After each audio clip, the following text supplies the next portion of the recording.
saacadihii la soo dhaafay si weyn ayaa loo arkayay wararka ku saabsan Kenya oo doonaysa inay Soomaaliya ka hesho heshiisyo ay dhankeeda u aragto inay muhiimad ugu jirto waqtigan kala guurka siyaasadeedna ay dhexda ka taagan tahay Soomaaliya gaar ahaanna u diyaar garowga doorashooyinka dalkana loo madlan yahay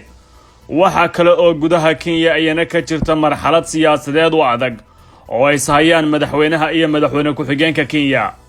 waxa uu doonayaa Uhuru Kenyatta ay leeyihiin dadka faalaynaya arrimaha siyaasadeed ee gudaha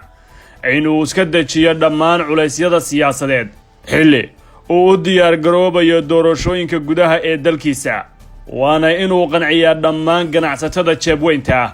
taasoo ay ka mid yihiin kuwa qaadka u soo dhoofiya Soomaaliya ee gobolka Miru marka dib loogu laabto xiriirka Soomaaliya iyo Kenya ma wanaagsanayn tan Kenya markii ay dacwadda baddu gaartay maxkamadda cadaaladda adduunka walwalka ugu badan waxa ay Nairobi ka qabtay inay weydo qaybaha muhiimka ee badda Soomaaliyeed taas beddelkeeda waxa ay dadaal adag gelinaysay sida ay u heli lahayd heshiis dhanka badda ah oo ay la gasho Soomaaliya madaxweynihii hore ee Soomaaliya Xasan Sheekh Maxamuud ayaa cadaadis xoog badan oo la xiriira arrimaha badda kala kulmay dalalka Imaaraadka Kenya UK Mareykanka iyo Norway waxa ayna diiradda saarayeen in heshiis hoosaad la galo si ugu yaraan loo helo wada xaajood labada dal ah oo ku wajahan xagga badda iyo diblomaasiyadda Kenya ayaa dadaal badan ku bixisay sidii ay saameyn ugu yeelan lahayd doorashadii 2016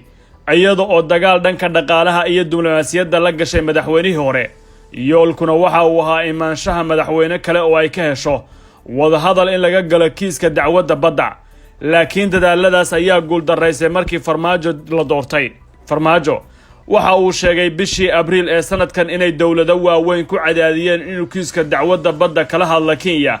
taa beddelkeedana isaga xukunka lagu sii haynayo lana siinayo malaayiin dollar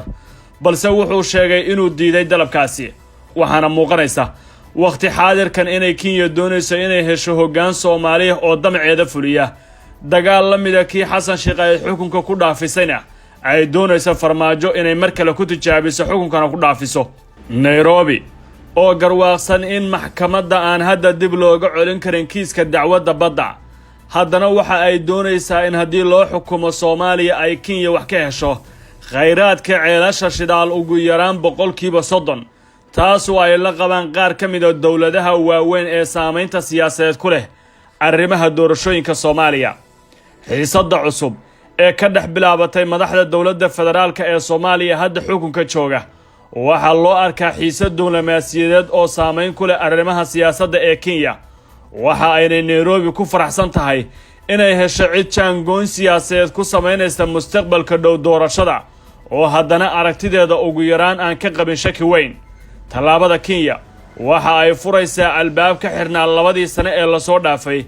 gaar ahaanna inay dib u furto safaaradeeda Muqdisho iyo in la jaangeyn karo gudaha Soomaaliya lacagaha cadaanka iyadoo oo laba dhinacba la marinayo qaadka iyo safaaradda xogo hordhacahi waxa ay cadeynayaan in lacagaha qaadka ee hore looga qaadi jiray Soomaaliya hadda muddo bil ah lagu hayn doono Muqdisho marka dib loo bilaabo iyadoo ganacsatada Kenyaatiga lacagtooda ay Nairobi bixin doonto tan Soomaaliya laga aruuriyana loo adeegsan doono arrimaha loolanka doorashooyinka iyo soo saaridda mudanayaasha baarlamaanka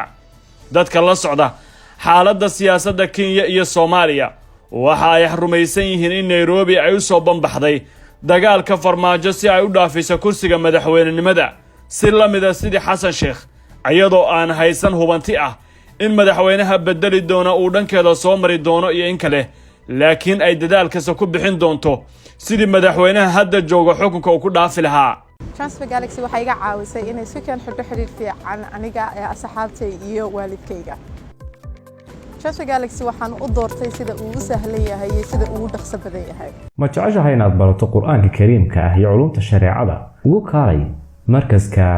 Nuurayn Online oo baro adigoo gurigaaga jooga Qur'aanka higaada iyo culumta kale Islaamka